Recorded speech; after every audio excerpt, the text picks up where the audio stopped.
Jehoshaphat was afraid and turned his attention to seek the Lord and proclaimed a fast throughout Judah. 2 Chronicles chapter 20, verse 3. On Saturday, I have the distinct honor and privilege to join Calvin Davis and Kenzie Gatos in marriage. This young couple are high school sweethearts and we have been blessed to watch both of them grow in love with each other and deeper in their relationship with the Lord. Both baptized at Southern Hills, grew up in our youth group, and plan to continue their journey with us as they begin their married life together. They have dated over 7 years. Sweet Kenzie waited while Calvin graduated and started his career.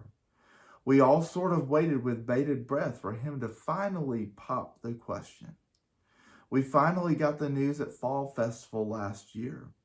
They, like many others, had planned a fairy tale wedding, including our congregation, and like many others this year, COVID had other plans. But in addition to all that, after making COVID-appropriate changes, they learned their venue was canceling on them because it would not be complete. They redid the wedding and opted to do a destination wedding at Perdido Bay, Florida. Rented a beach house, and we all planned to be there this weekend, except Hurricane Sally had other plans. She damaged the beach house, and the wedding had to be moved yet again. Most people have a plan A and a plan B, but we are now on to plan C, a backyard wedding and a reception at a grandparents' house for close friends and family.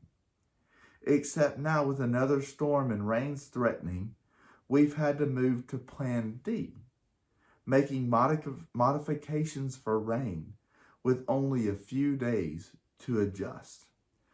Now I tell this story for this reason. Throughout it all, they, like Jehoshaphat, have turned their attention to the Lord. With each hurdle, their focus has been on their relationship with each other and with God. With good hearts and attitudes, they have continually taken everything in stride. I truly hope that this Saturday is the day of their dreams. But what I know is that when I finally introduce Mr. and Mrs. Calvin Davis, it will truly be a special moment because of all the moments that have gone before. All of us know what it feels like to be surrounded on all sides with difficulties, wave after wave from day to day. Suffocating from the heaviness of life's issues, growing more weary and wondering if you will ever get through it all in one piece.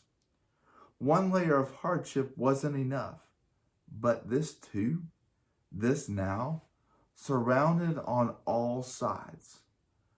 I think King Jehoshaphat must have felt that when the Moabites and Amorites together with some of the Mennonites descended as a multi-head force against Judah in 2 Chronicles chapter 20, verse 1. Not one, but 3 meandering armies threatening the safety of his people and their land. Instead of shrinking back, Jehoshaphat turned his attention upward to God and his way of moving forward. And he did not stop there. He directed others to do the same. When trauma or difficulty threaten your sense of calm, resist the urge to let fear overwhelm you. While you understandably may feel fear, the choice is yours whether you wallow in it and allow it to cripple you. Assured your emotional response with the intentional redirection attention. I challenge you today to focus on God, His promises, and His power to fight on your behalf. The way to move onward is to shift your gaze upward, and He will carry you through. Psalm chapter 55, verse 22 reads, "Cast your burdens upon the Lord, and He will sustain you. He will never allow the righteous to be shaken."